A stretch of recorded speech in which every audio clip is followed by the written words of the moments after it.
Welcome, everybody, to Body Ecology Living. I'm really excited about this podcast today because it's on a topic that not enough people know about.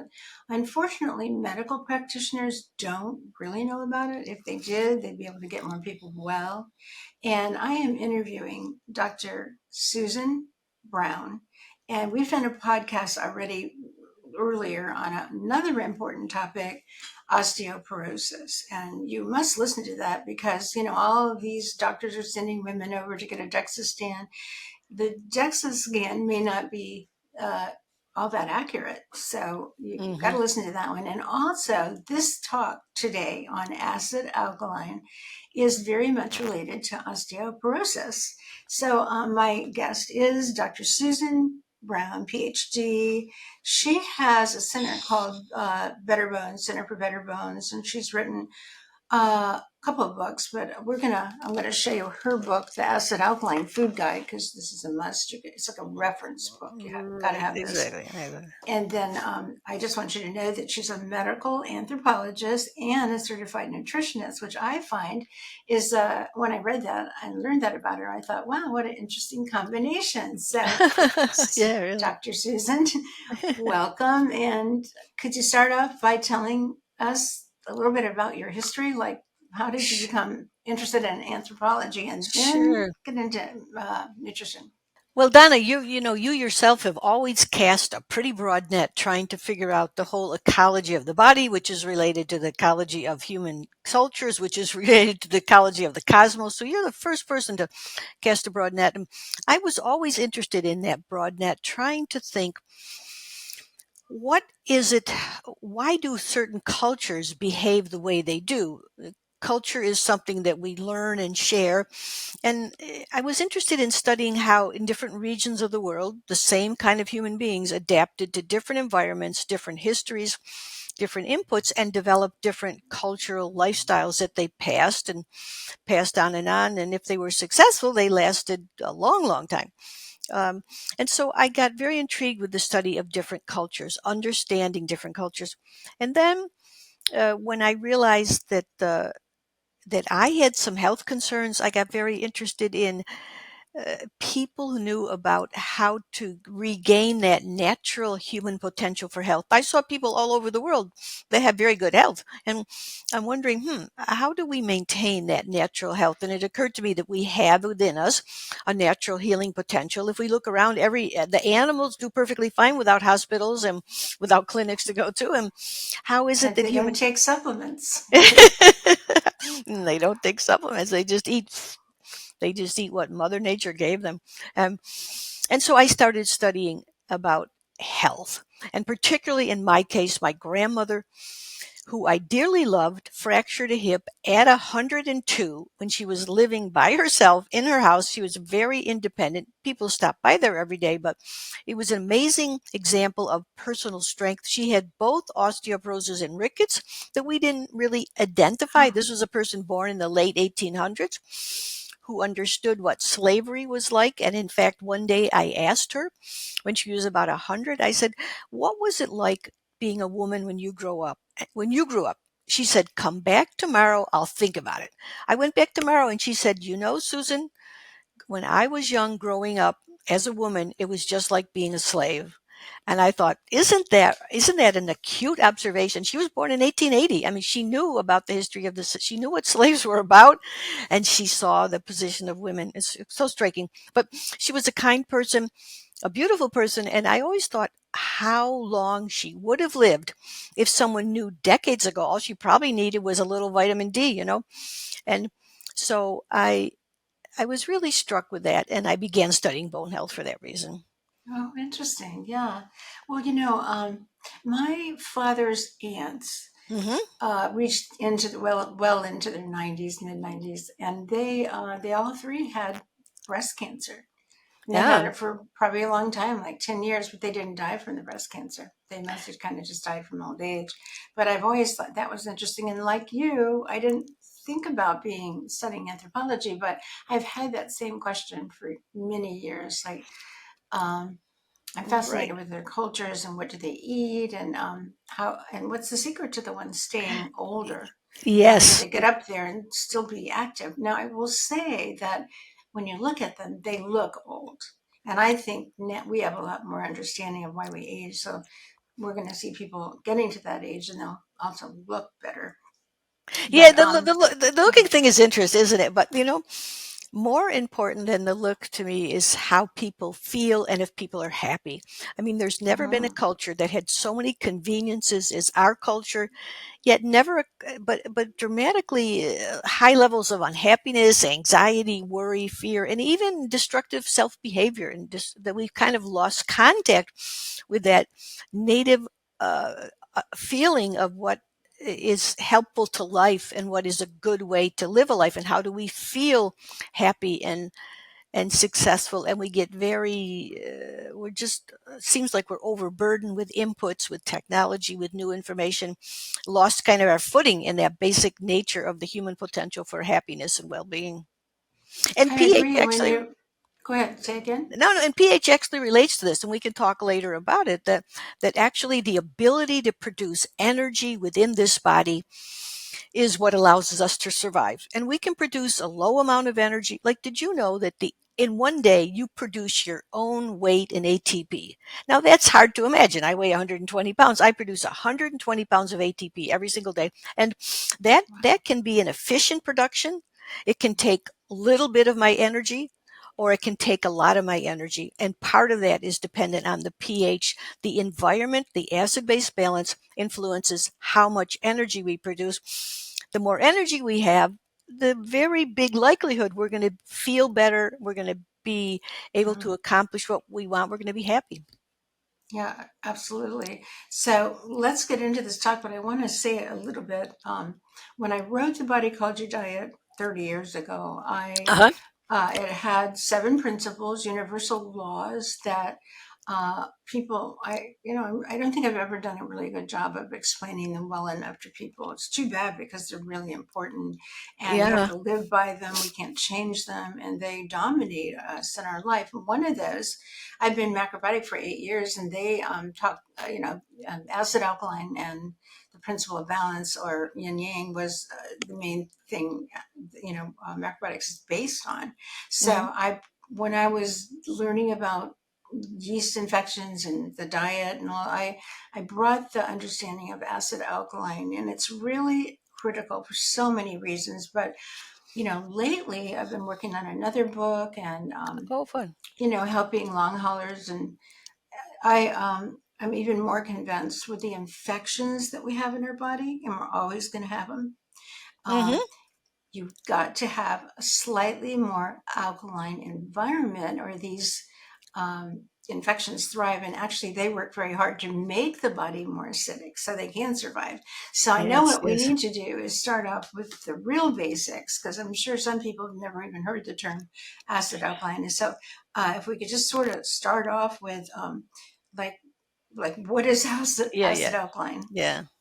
Well, probably everybody remembers their chemistry class, where they would understand that there's a pH scale, which measures a degree of acidity. In a minute, I'll tell you exactly, technically, what acidity is. Um, it's just simply a free hydrogen ion, but so there was a scale from 0 to 14. You might have remembered that in school, a colored scale. 7 is neutral. We know acid rain gets to be when it's like below 7, that 7 is neutral. We don't want, and so we realize because of acid rain that the environment is changing, and we see this scale from 1 to 14, 7 being neutral. We know that you might have had to take chemistry to remember this, but the blood has to be slightly alkaline, 7.35 to 7.45, in order for life to exist. So it's a kind of narrow window that the pH has to be. And if we're gardeners, we probably know they will say when you plant these plants, test the pH of your soil. This particular plant likes acid soil. This particular crop likes alkaline soil. So there's lots of applications of pH balance in the general life that we do. In simple terms, you could think, well, very acid is like hydrochloric acid, very acid, like down towards the 1 land. And then very alkaline is like bleach or baking soda, which is towards the 14 end. And that acid base has a balance, of course, and if you stray too far in one direction, the plants don't grow, or your blood doesn't grow. Or you stray too far in the other direction, the same thing. It's not compatible with human life, or it's not compatible with the particular function of the animal feed or the plant feed, or the pH of the oceans is very interesting now. It's becoming so acidic because of the change in climate. When you change Mm-hmm. climate, different plants grow, and these plants are are very are acid producing, but also we have to the acids, like when we have a chimney that's putting out uh, unco- uncombusted carbons. Those carbons go to the sky, and then they fall back down to the earth, and they fall back down to the earth often in the oceans. The oceans buffer those acids with things like carbonate, things like the shells of plants, things like the coral reefs. And so we have a great deal of destruction of the oceans, the changing of pH in ocean, where a lot of if you might have been in Florida, at times you can't swim because there's only jellyfish. And that's because Right. jellyfish survive in that particular environment. Or up north here, the swimming areas are often closed because the water's too hot and too much algae.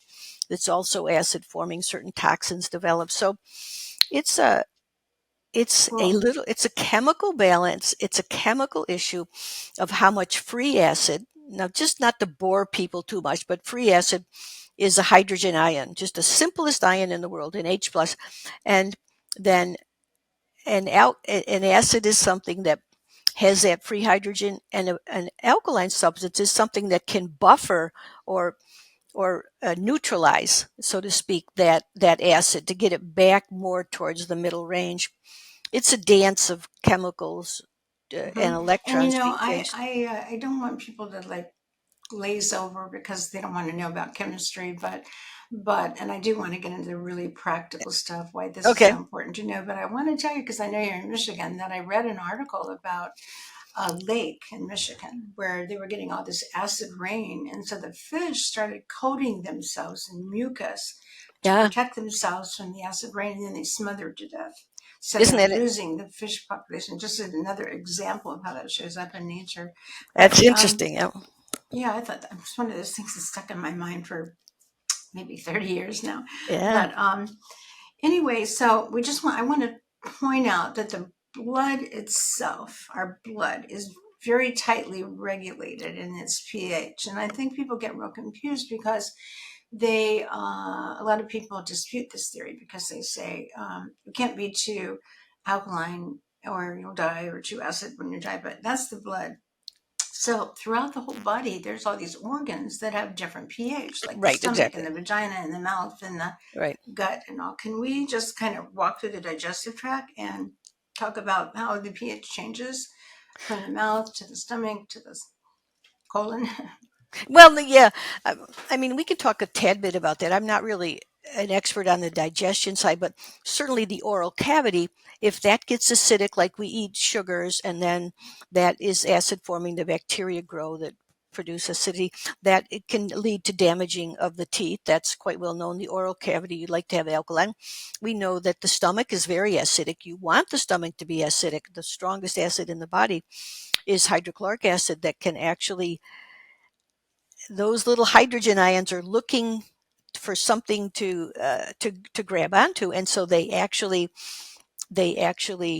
have an electron transfer with like that the food we digest, the food we eat, so it helps to break down that food. Acid has the Hmm. capacity to break down, Yeah, so especially it the proteins, and it especially the helps proteins.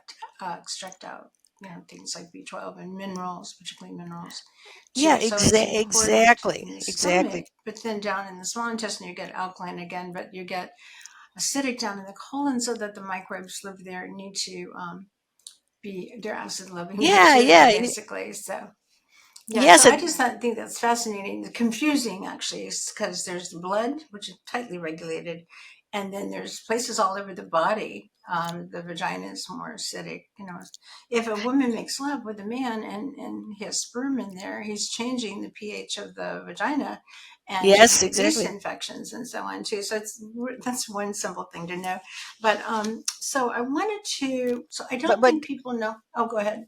well, I want to say you're absolutely right, Don, and we talk about it in kind of general terms because we're focusing on the survival of the body and that the blood pH must be particular. But you're absolutely right. There's different compartments in the body that have different pHs, and that very acid uh, chime from the stomach goes to the pancreas. The pancreas produces all this these buffering, all this bicarbonate, and the whole, and like you say, then into the intestine, it tends to change pH depending on the situation of the microbes. And so yeah, Mhm. it's that's right. Every compartment can have its own particular pH, and I didn't mean to simplify that too much. But we're looking at the Well, I body just as a think whole. we Yeah. need to be more clear for people because I think this is just one area that there's a lot of confusion around, and even with Right. Right. Right. practitioners. So the thing to know, I mean, so you can do a very simple test in the morning when you wake up, and you explain this in the book. You have test strips that are my favorite ones to use because they're very Uh, durable. Instead right. of those, they have like testing where there's like a paper thing Yeah. The paper. and you Yeah. strip them out. I don't really like those as much, but I mean they're fine if that's all you've got. But you want to talk about testing, like how would somebody know if their body if their body is too acidic or too alkaline or balanced? How can we test for that? Right. Right. Right. So what seems to be pretty, you'd love to be able to take the blood, and study that blood, look at the pH, but you can't do it.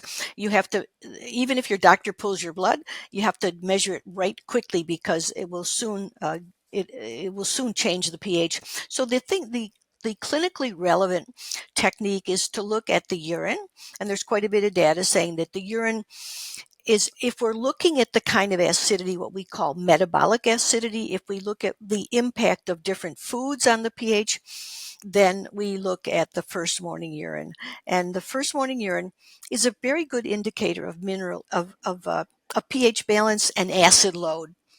And acid load is really an indicator of mineral adequacy because the compounds that alkalize are attached to minerals most frequently, like potassium citrate, which becomes potassium bicarb in the body, or magnesium alkyl citrate. So yeah, you want to measure the first morning urine. We have in the book, the Acid Alkaline Food Guide, I discuss that technology, and we actually have a pH test kit at betterbones.com and alkalineforlife.com. We have a pH test kit that gives you the book and suggestions on how to develop a diet that'll get the proper pH, a high mineral diet, and then these strips to measure your first morning urine. And what you want the first morning urine to be is like 6.5, just either slightly acidic, to 7.5, right around neutral, remember, which is 7. So that's a simple thing So to do. if it's Mhm. acidic, it's going to be more when you put the strip underneath your urine and you shake it off and bring it out.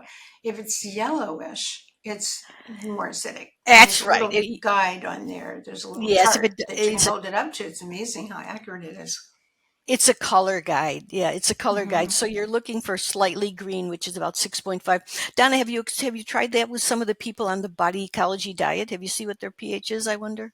Well, I went through a spell there where people were real into it and Hmm. got so many questions because they were testing all throughout the day and they really Yeah, didn't that's not understand that. it. Yeah. So I sort of got away from that. But I think of cultures, speaking of cultures, like Japan, for example. Well, in a day's time, they are taking in a lot of minerals in their diet. Like they put kombu, which is a sea vegetable, into water and boil it and make like a kombu stock. Then into that, they stir that into miso paste, which is protein and more minerals. And then they just eat that literally for breakfast, lunch, and dinner. Mhm. And their whole diet is just extremely mineral rich, so much so that when we went to that war, we went over there, started helping them. We brought in meat, and which they didn't have, they had fish, and we brought in uh, milk, which made them bigger bones, for example. Yeah. Which anyway, before actually was an extremely rich mineral rich diet because they ate so much out of the ocean. Right. That they were some very small people.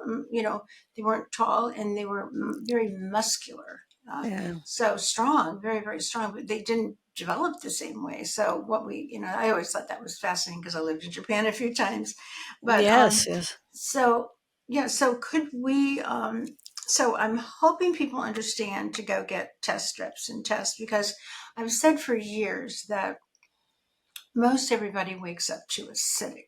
Mm-hmm. And so the first thing you have to do is start changing, that acidity. Like I always put a lot of minerals in water. Right. Right. And if I were going to drink coffee, which I try not to, it's acidic. So I'll put in, we have ancient earth minerals. These are humic minerals in a liquid form. I'll put a couple of dropperfuls in there. You can't taste it, but I'm trying to create Mm-hmm. balance, which also I want to talk about. But Right. uh, and then try to stay very mineral rich during the day. So that's why I think we really have to get very practical here and start talking to people about foods, Right. Okay.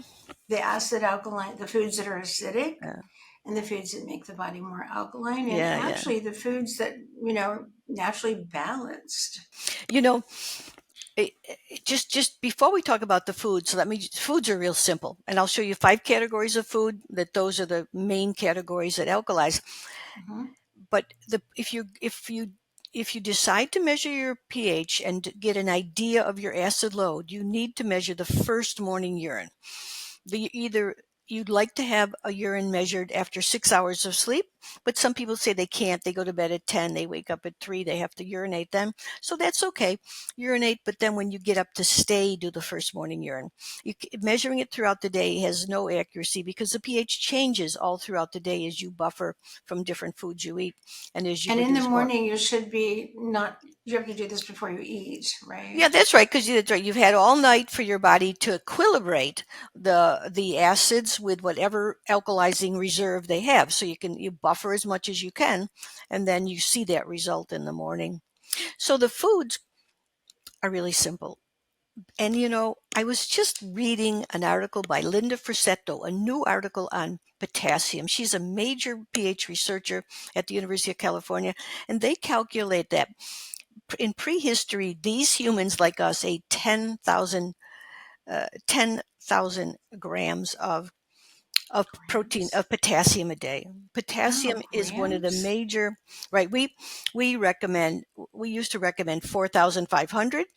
Now they've reduced it to 2,500 because they said no one's dying from if it's at 2,500. It's a whole nother issue of what we set our standards at. But the point is, early diets were very, very high in potassium. And potassium from the fruits and vegetables, nuts and seeds, is generally in the form of potassium citrate. The body takes that potassium citrate and produces bicarbonate. And the pH is really a dance between free hydrogen and bicarbonate. And so we want lots of sources of fruits, vegetables, nuts and seeds, herbs and spices. And lentils are a very good alkalizing form. Some of those small pulses that can actually buffer acids that have the alkali reserves that end up turning into bicarbonate that we can buffer acid with. So Well, if you can go buy potassium citrate as a supplement, but it's a very, very low dose, like 20 milligrams or 200 milligrams. I mean, with I've taken, yeah, go ahead. with potassium, you're saying. Yeah, I have potassium citrate as a supplement. And every time I go over to take it, if I get a cramp in my leg, I think, uh-oh, I'm really low in Yeah. potassium. But anyway, so I go to the cabinet where I keep it. I always look at the bottle, which I can't remember now, but it's an incredibly low dose, like nothing really. It's Well, either 20 milligrams or maybe 200 milligrams, but I always want to take like 5 of them at least. So, yeah, how do you get more potassium in a supplement? so you just make yourself a nice green drink with a lot of green vegetables or even lemon and lime water, which has citrate, which the body converts into bicarbonate. But that's an interesting story. What happened with potassium is that, and the reason that until recently you couldn't buy higher dose potassium is because people in kidney failure do not excrete excess potassium.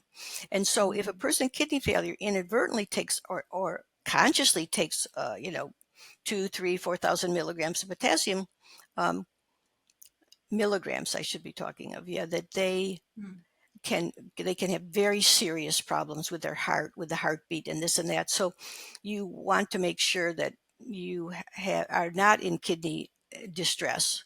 And that's why they kind of restricted the sale of high dose potassium, except under situations where the people are monitored, to make sure they are not in kidney failure. How can they get enough? Yeah, let's say they don't have a kidney problem, but they want to take in more in a day besides the green drink. Can they take? Is there such a thing as a supplement with a higher dose Well, in it? certainly you can supplement with potassium citrate, but here's the thing. One of the really big values of alkalizing is taking the fruits and vegetables that have so many phytocompounds, so many antioxidants. Basically, one of the major foundations is oxidative damage, foundations of all disease. And so we want to keep that a very high antioxidant level. And of course, our ancestors did, because they just ate whatever nuts, seed, fruit, whatever they could find, the bark of a tree. Those things were chocked with nutrients and including high levels of antioxidants. So we can say, I'm just going to use a potassium supplement, but it's better to get the foods. And you can look at the potassium foods and go and say, on betterbones.com, you'll find a chart of high potassium foods, and you pick the ones that maybe are low calories. You say you make a broth, you make a soup of it. Even things like lemon and lime juice will provide some, but certainly other foods like avocados will have many, many, many. Lots of vegetables. Lots of vegetables have high potassium. So Okay, so I wanted to. I know they're in the olden days when I first began. Some of the old timers that they were already old at that time. They had recommended like a potato skin broth. right. That I think that was rich in potassium, wasn't it Potato too? skin has a lot of potassium, right? And Mm-hmm. Jensen would do that. They'd say cut I off think it's the edge of the ginseng. potato. Yeah, that's true.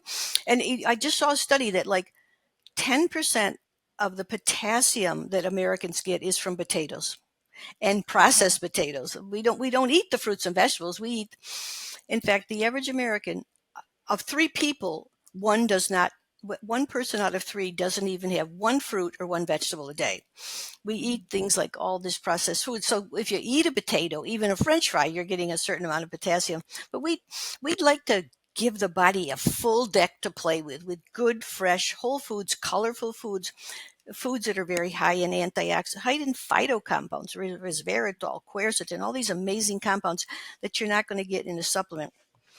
Now, Oh, go ahead. if you ask me about supplementing in minerals, here's a real interesting thing. The first morning urine gives us a rough idea of mineral status, because the minerals don't stand alone in nature. They're attached to something. They're attached to an Mm-hmm. anion. This is a negative charge, this is a positive charge. So this negative charge can be alkalizing itself, like a citrate or a glycinate or an ascorbate. So if you get a mineral attached to an alkalizing factor, it's much more powerful to balance the chemistry. Like potassium chloride, it's potassium still, but the chloride is acid forming, so it's not as powerful a source of potassium. Where potassium citrate, this is alkalizing. You get that with potassium, you get a double benefit of alkalizing. And the most important, and that's how potassium occurs in food, as potassium citrate. The most important mineral I think that we've overlooked, though, is magnesium. And the first morning urine test, if y'all listening here say, this is interesting, I can count up my potassium, and you know how? You need about 8 cups of fruits and vegetables, nuts and seeds a day, and some small beans to alkalize. You need about 8 cups. So you think, well, I'm not quite getting that. I better expand this. But the other issue outside of potassium, and perhaps more important, is magnesium. Magnesium is really a hidden magnesium deficiency is a hidden driver of many, many degenerative diseases today, including bone health, including cardiovascular disease. And the first morning urine is a very good indicator of magnesium status. So that's a particularly strong indicator of magnesium in particular. And everyone would do well to measure that first morning in urine and see, how's my magnesium doing? Then you can look at the food list. But here with magnesium, we do find you often need to supplement, because you know what happens? We don't have this activity level that we eat. We can't eat as much food as our ancestors did, because we're sitting all day at this computer and we're not out there working in the fields or running around collecting food. So we don't have the same appetites or the same ability to we don't eat as much food to get the nutrients And that our bodies use. The chemistry of our body needs high magnesium, high potassium, but we don't eat enough of those foods. We have a sandwich, say, I'm hungry, that's good for lunch, instead of thinking, we're full, but is yeah. it giving us the nutrients? No, most people don't think before they eat, but a big issue today that I think about all the time and don't have a solution for Yeah. is that so many people are now on very restrictive diets. They're trying to save or stay away from the FODMAP foods, because they have small intestine issues. And another big one, and I'm very much in this camp, because I learned about oxalates maybe 20 years ago when we started working with children with autism. They're super sensitive to foods high in Right, right, oxalates. right. And, you know, uh, anyway, I won't go into that, but I've done some podcasts and on summits and things like that. I always bring up oxalates, and finally more and more people are knowing about them, talking about them, and Susan K. Norton wrote an excellent book on them. But they really are a problem, and they really are high in vegetables, dark green leafy vegetables like beet greens and spinach, of course, but sweet potato. I'm Mm-hmm. sure some of those foods, when you look at what nutrients are in them, they are a great source of potassium. Right, right, right. So Swiss chard is another one. There's just a lot, unfortunately, quite a lot of them. Now, I developed candidiasis early in life because it was just what got me started on this path, and why I wrote the book, Body Ecology Diet book. But trying to get well and help other people. But I started off by taking antibiotics. The doctor thought it was fine for to have nice skin. And I took them for a long time. And I remember this last doctor said, you can stay on this antibiotic the rest of your life. And I started Yeah, wondering, should yeah, I be on this thing for so long? It was like 15 years. So naturally, yeah. I learned my gut. If I ever had a microbiome that was good, because baby boomers weren't breastfed. Mm-hmm. Our moms were put to sleep, and we woke up. They woke up. We were drugged, and they said, "Hey, Mrs. Whatever, you have a little girl, you have a little boy, but very different birthing, very far from nature, and little babies seemed to be not very intelligent for a month or so because they were actually drugged." Well, fast forward today, we know more about that, but basic baby boomers got a bad start to life. Well, then as time went on and my understanding of oxalates grew, what makes them besides these foods we're eating, and we're eating a lot of them now. Nuts and seeds are very high in oxalates. Mm-hmm. Uh, you know, anyway, something important to know about. And so we're avoiding them because we have to. But now, as we understand more about yeast and mold, they're actually making oxalates too. So we're getting them from Mm-hmm. a popular diet, the N diet, and we're getting them from the yeast and mold making them. And so we're just off the charts creating Mm-hmm. oxalates in our body. And so I actually think that's one of the things that screws up our bones, for example. Um, they make the bones weak and porous. But Uh-huh. I wanted to actually talk about the things that do make us unhealthily acidic. The things that make us unhealthily acidic, you Well, say? yeah, it's probably not a good way to say it. In other words, what are the things we're doing? Like, for example, stress is Yeah. huge, Yeah. and stress is making us acidic. So Right, we right, can right, talk right. about that, the cortisol and all that, but also even just exercising, we're temporarily acidic. And what are some of the things that come to your mind? I'm huge on infections. So they make us acidic. Yeah, yeah. I mean, it's a constant issue of balance. Certainly, if we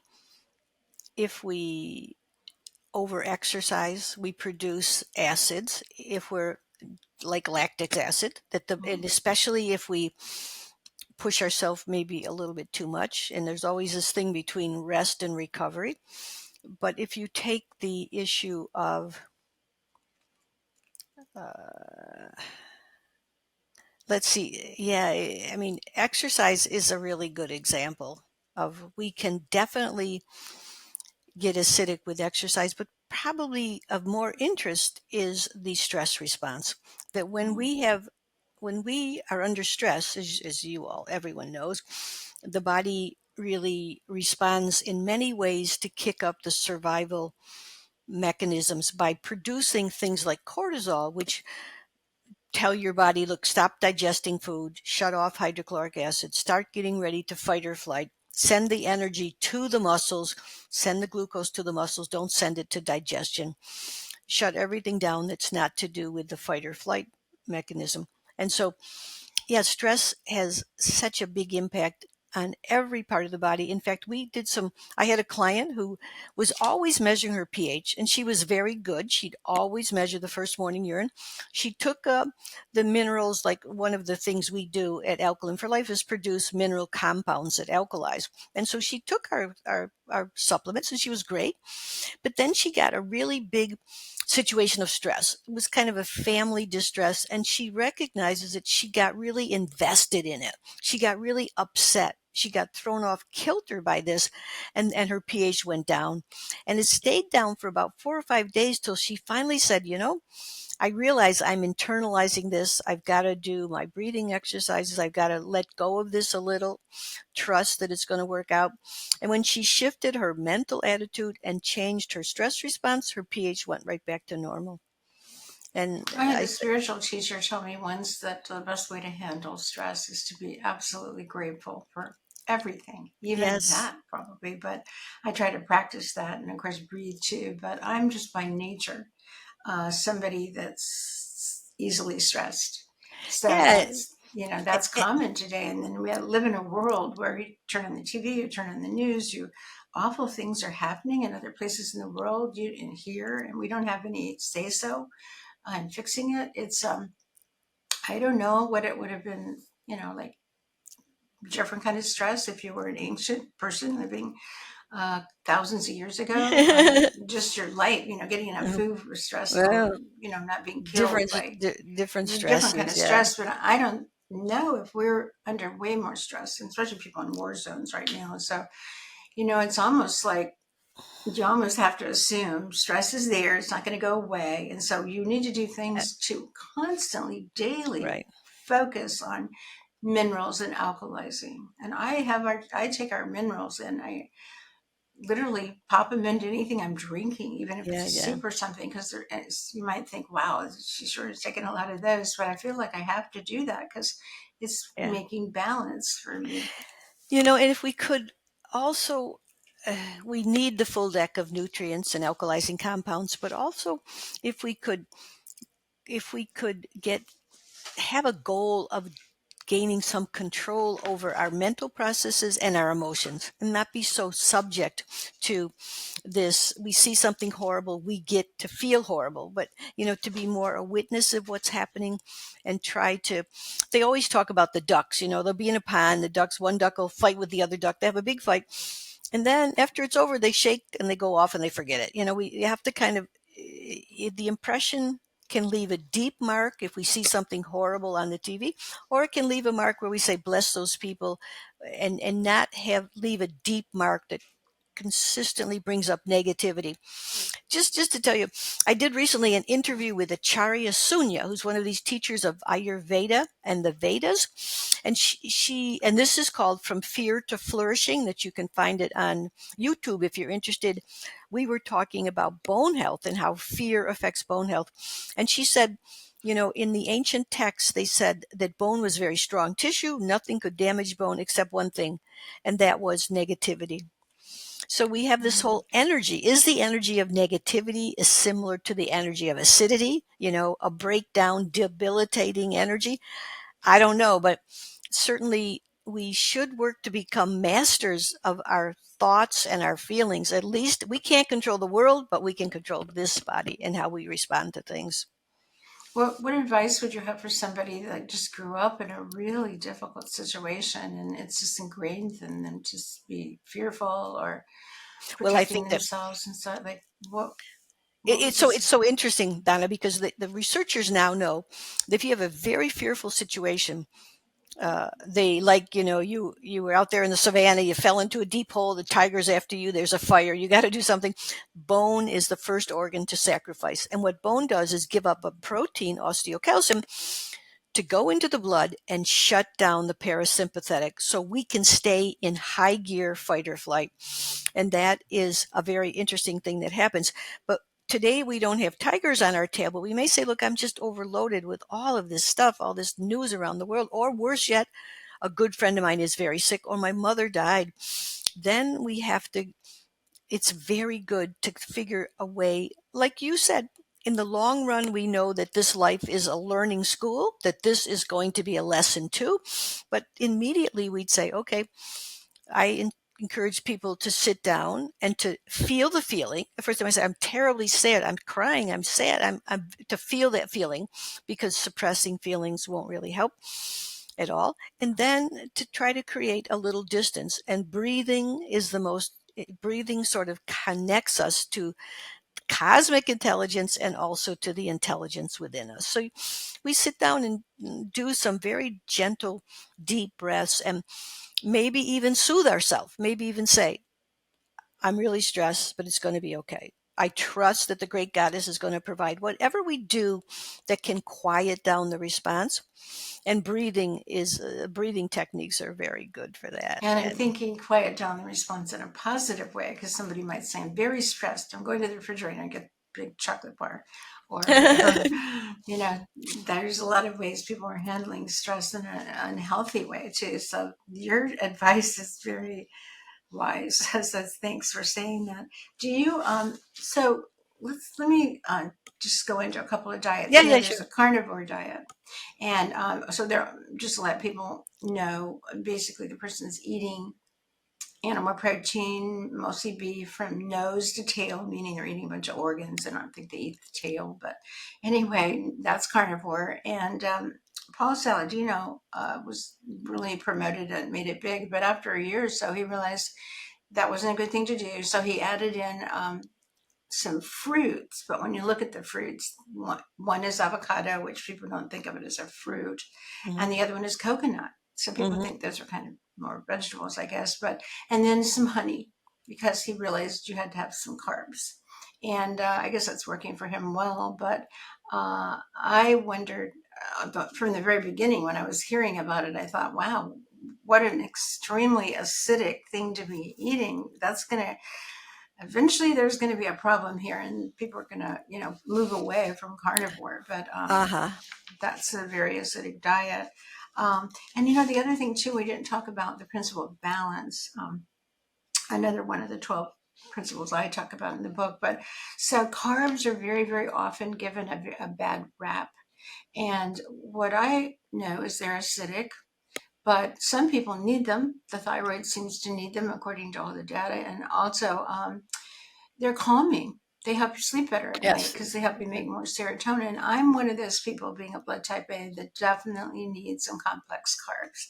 But Yes, what yes, yes. I do, knowing the principle of balance, that they're acidic and I need to alkalize to create balance, I do things like I might add those minerals, but also put in a lot of alkalizing vegetables. So I wouldn't just eat rice. I would put it in a gruel or a soup or something. So I'm getting the carbs, but I'm alkalizing them. And one of our Yeah, other yeah. principles, the 80-20, Yes, yes, is yes. more that. You've been knowing about the work for a long time, which I'm grateful for. And I really Right. appreciate that you get what I've been doing all these years. So few people do, but I just wanted to say we can learn about acid alkaline, and then we can learn how to create balance in our diet. So can you speak to that? Yes, sure. And the carbohydrates is so interesting because many carbohydrates are alkalizing. In fact, a simple way to move towards balancing pH is to cut the grains, which are acid forming, and do the root crops. So, like your sweet potatoes, your turnips, your cabbage, your beets, all these things are very alkalizing.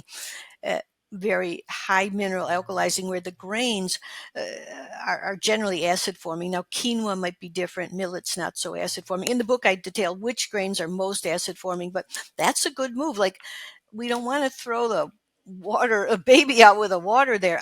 There's certain types of people, like I'm like that too. I do much better with carbohydrates, having those root crops. Um, and certainly honey is really a very powerful healing medicine. The Well, ancients. actually, Paul on his carnivore diet, he does have honey, which I was Yeah. kind of surprised. But yeah, he loves honey. I was also just going to bring this up because this gets back to that principle of uniqueness and how we all have different things. The crops that you were just talking about, they um, like sweet potatoes, for example, they're high in oxalates. So I personally can't eat them because I dealt with a yeast infection for so many years. I'm Uh-huh. super sensitive to oxalates. I get a really dry, painful Uh, left I eye see. from eating them. So Uh, dropping things all over the I see. place. So you have to sort through which you can have and Yeah, which so you but can't. you know what works great are the like butternut squash, acorn Okay. squash. They are carby in the vegetable world, but they help alkalize the same Yes, rice. that's And very and then of good. course Yeah. other things like carrots and so potatoes and sweet potatoes are both high in Mhm. oxalates, but it depends on how much you're using. So maybe Yes. you put it, and a lot of something I actually substitute a lot for potato is daikon. uh, Oh, yeah. like in Okay. a vegetable soup, for example, if you Mhm. a lot of times it'll have potato in the recipe, but I'll just put in daikon and it's delicious. So I Yes, that's a very good idea. That's a really highly alkalizing form of Yeah, radish and there. so you definitely can do this, and it's quite possible. But I think what you have to start off with is just understanding about the principle of I acid see. alkaline, I see. and So then I see. which foods on your are really good for you to eat, and how. And we need to lean more toward the alkaline, which is why I say 80-20, and but still add in something acid. So, what would you list these some of the acid foods? Well, Acidic. I think I got what you're talking about. Let me just comment. It's if like you're thinking of someone has particular digestive issues and particular needs of food, like you say you have to avoid Mm-hmm. certain types of food, then the book Mm-hmm. is great because we categorize food as either highly acid forming, moderate acid forming, low acid forming. So you can pick out, you know, those alkalizing foods, for example, that you are safe with because you know you're safe with them. So that is a very great idea. And so take advantage of the knowledge that there is. They've been all classified, and don't ever worry. Like if I say tomatoes are slightly acid forming and someone else says they're slightly alkalizing, don't worry because there's different ways of calculating this. So, and I explain the different ways here in the book, but don't worry about it. Go by results. Measure your first morning urine. If you say, look, I ate a bunch of tomatoes and it didn't have an acid effect, so we just go by results. We don't waste our time worrying about little details. Like this person said this was highly acid forming. This person said it wasn't, because most of all the foods are the same. Like have all the charts have similar points, like the acid forming food. Anything that is protein is going to be acid forming because when we metabolize it, it leaves some acid residue. So whether it's beans that are acid forming or whether it's meat that's acid forming or fish or turkey, it's going to be acid forming. Certain, Bread, like when you're talking about the sandwich earlier, lots of people eat sandwiches every day. Uh, yes. Bread, everybody seems to eat bread, and so very acid forming. So you have to maybe on your acid forming sandwich, you need a lot of alkalizing Yeah, there's breads. vegetables Yeah, in and it. there's breads that they're trying to make that aren't so acid forming, but that's that's right. So, And what but about other thing. salt? Adding salt to, Well, let's this is a say, very important thing. The new research is suggesting that sodium chloride as a form of salt is very acid forming. And so of course we oh, need a certain amount of salt, but we don't want you don't want to eat excess of salt, sodium. what's the recommendation? Probably a teaspoon or something a day. And you don't want to eat Mm. too. If you eat too much salt, it causes a loss of calcium in the urine, and it has an acidifying effect. Now, if you use Himalayan salt or Celtic salt, that's high mineral salt, I don't think it's going to have that same effect. But the Mm. sodium chloride will. And certainly all kinds of processed foods, because they're denatured. They've lost their minerals, they've lost their enzymes, they've lost their antioxidants. So all of this synthetic, practically anything in a box, or nearly any highly processed food is going to be acid forming, because it just doesn't have the minerals in it you need to produce the alkalizing compounds. You made And me think of something too, though. If you make a salad dressing, you've got oil, which is more, um, well, different which, oils, there's some oils are acid forming and some are not. Yeah. but when you add the salt, it doesn't taste good to have oil in, say, lemon juice or something without putting in that piece of salt, that little bit of salt. And Oh, no, no. you just Eh, we innately do that. we You definitely innately need sometimes we create need a certain balance, amount of sodium. It's just that when people eat processed foods, they eat too much sodium. and they're Not eating that the they're wrong putting it in kind. their diet, but that they eat, commercial foods that are very highly salted for the flavor. Hmm. People eat more if there's salt in them. And it's really bad salt.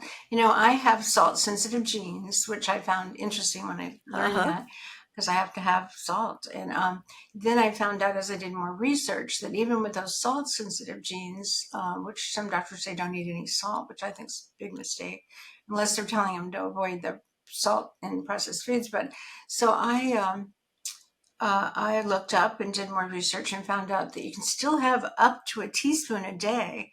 Hmm. Even if you've got the salt sensitive genes, you can still have up to a teaspoon a day of that high quality salt that you're talking about. And I get my salt from Selena naturally. She's got great Himalayan. She tests salts from all over the world, and they are very high and rich. And Yeah. so she has the Celtic salt, Himalayan salts, and salts from Right, everywhere, right, like right. all And the over. more So, stress you're, I think you're absolutely right. The salt plays an important role. In fact, some of the native peoples that I studied, salt was an exchange of currency, because it's so mm. valuable. You need salt in order for the body to survive. And so it's like all things, we want to have the right balance. And some people can tolerate more and others can tolerate less. But excessive salt is not a great idea, because amongst other things, it acidifies. And so again, I was looking at coffee, caffeine, mostly caffeine, and it is dehydrating. And do Right. you think dehydration is playing a role in the whole acid alkaline issue? Well, I mean, dehydration is never a good thing. And so many times we drink coffee because we're running low on energy. The body is not able to produce the energy. So my argument is, if you go back to work on pH balance with all those fruits, vegetables, nuts, and seeds, certain supplements like magnesium, and uh, we, Potassium. we supplement with a whole series of bone building nutrients, which are also very good for pH minerals, then you have a much better balance. And yeah, Well, I and I know I'm encouraging people to go back to listen to our podcast on bone building. It's essential, but I wanted to put in one little plug for a book I've been working on for a long time. Um, so I wrote the Body Ecology Diet for people with yeast infections, but years down the road, I realized that the what about viral infections? So I developed a diet for that. But basically, whether you get that virus that we're not supposed to name that went all over oh, the world, or your I see, I would, seasonal yeah, flu or yeah. anything, you have to go on an antiviral diet, which is vegetarian Hmm. and highly alkaline, Hmm. because the virus or yeast or whatever, they're making the body very, very acidic. So the Uh-huh, right. balance to that is to alkaline. So I just dropped my acid alkaline food guide on the floor, and so you held it up, but just for people that aren't watching anything, could you first of all, show the book again and tell us about it, but also how do they get more information? Where do they buy the book? Can they get it on Amazon, or do they come Yeah, to your I get site? Okay. Certainly. Uh, our I have written, like you, Donna, thousands of articles on the website. Um, but we have two websites, and the website that has the most information on pH, and if a person says, I want to understand this a little deeper, we have some very considerate yet not complicated blogs on pH balance, and that is on the website Alkaline for Life, Alkaline for FOR life.com.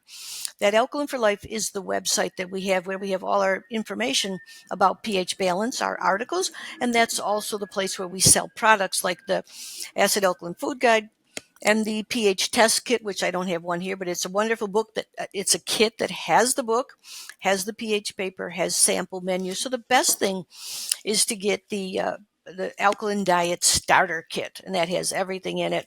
And like you said, you sort out what's best for you, what you can have, what you can't have, knowing that if we give the body a full deck to play with, we're going to have much better chance of resisting infection and keeping that life energy vital, which is really Well, the one of your biggest thing. supplements is ionized magnesium. What does that mean, ionized for people? Ionized means that it's active, it's ready to be used by the body. The magnesium has to be in an ionized form, which means it has an electrical charge to it so that it can be assimilated. And what we do in our ionized magnesium are 3 different magnesium salts, all of them alkalizing, like magnesium citrate, magnesium glycinate, and I think the third one is magnesium ascorbate. So magnesium is a little hard to absorb. Some people have difficulty absorbing it, so we found best to use 3 alkalizing forms of magnesium. If you don't absorb one, you're going to have better chance absorbing the others. And the real trick magnesium, remember, if you measure your first morning urine and it's not 6.5, you know you don't have enough magnesium. And if you say, okay, but I can't take magnesium, I take magnesium and I get diarrhea. You know what that means? That Citrate. means, what's that? Magnesium citrate? Well, Is no, it because of the magnesium citrate form? no, it's because because magnesium gets into the cell through one channel, which is the calcium magnesium ATPase. That's like the entryway. That entryway can become blocked with pesticides, toxins, a whole bunch of stuff, and the magnesium doesn't get into the cells, so it stays in the gut and it causes some annoyance to the gut. If this One of my mentors has discovered, he is very creative, he now has a patent on this, that a certain type of choline. Now, choline is like a B vitamin that 90% of the people are deficient in. It's very important for brain health to produce acetylcholine. It's important for children to develop their brains. I could tell you really interesting stories about that. But anyway, if you get diarrhea from magnesium, you just try this. Get the choline citrate. It's a particular product. We have at Alkaline for Life. It's a bottle. You take a teaspoon of that when you take the magnesium, maybe twice a day, and you will not get a loose stool you won't get diarrhea from Mm, magnesium. You'll get the magnesium into the cell. And oh, choline great. citrate, of course, is alkalizing itself because it's a citrate. Citrates alkalize, just like an ascorbate. Like when we sell vitamin C, we sell ascorbate form because that's the Yeah, I form was the going to body ask you about that uses next. Yeah. and it Your vitamin alkalizes. C is different. It's different. It's packed under nitrogen. You want you want nutrients that in the form the body uses, and then you want them to be active. Like vitamin C is an electron donor. It's got all these little electrons spinning around ready to give it away to quench free radicals. But if that has been exposed to light or heat in processing, those electrons have already been given away. So they're not Mm. potent. That's why we pack it under nitrogen, keep it sealed very carefully. There is a science to all of this. And the amazing thing is the body survives no matter what, but we want like peak performance. That's what we're Mm. trying to get. And peak You of, know, Dr. Russell Jeffrey told me about yeah, yeah. quote a long time ago, the choline citrate. I didn't know where to get it, but the fact that it can enhance the uptake of magnesium is huge. So I'm glad you thought to bring that up too, and they can get it from you. Well, I guess I need to let you go, and I guess I got through everything here, but I'm glad you have all those blogs. It's a big topic, and it's an important topic. And like I said, practitioners don't understand acid alkaline, and a lot of their decisions would be different and better. And I mean, The advice Well, they give you? but I don't think we have to understand so much. Just think that we all are getting the idea that fruits and vegetables, nuts and seeds, this is what our ancestors ate. This is what our machinery likes, to eat more of those. Look, can I get this 8 cups of fruits? Now that's a lot, but that's what we need. So can I just have some vegetables for breakfast, for example? Can I have some more nuts and seeds with my lunch? Just take it step by step. Measure your first morning urine. You'll see it change. Add few alkalizing supplements, like visit Alkaline for Like and look at some of the supplements. We love ascorbate because a buffered ascorbate will also be the major electron donor. It energizes. What we're looking at, Donna, and we'll talk about it next time, we're looking at energy, how the body produces energy. How can we set the stage for optimum energy production? Alkaline That'd be a diet. great podcast because That'd be a everybody's great podcast. exhausted today, especially if they're long haulers. And maybe we can help people with a podcast like Well, that. yes, and So we have to be easy on ourselves. That's right. We have to be easy and think about everything from adequate rest to the energy that we get just being out in nature. But I thank you very much for your work. I hope the whole world returns to an alkaline state, and it will. We won't be in such acidic. only if they somehow stumble across this information and the other podcasts and your website and all, because I've always said like I strive to produce really excellent products, especially for the gut, but knowledge is more important than products even. So that's what we're doing here, is sharing knowledge. And I thank you for knowing all this. I know what you're saying in a simple form represents decades of knowledge, learning yourself. So thank you for sharing with us. Yeah, we all learn and we all share. It's been my pleasure, and I congratulate you on your work. You've helped a lot of people, and you've really come to understand this whole very important issue of digestion, which we've haven't paid enough attention to till recently. That's true, surprisingly. Thank you, Thank Dr. you. Susan. Bye To bye. be continued. Thank you. It's my pleasure.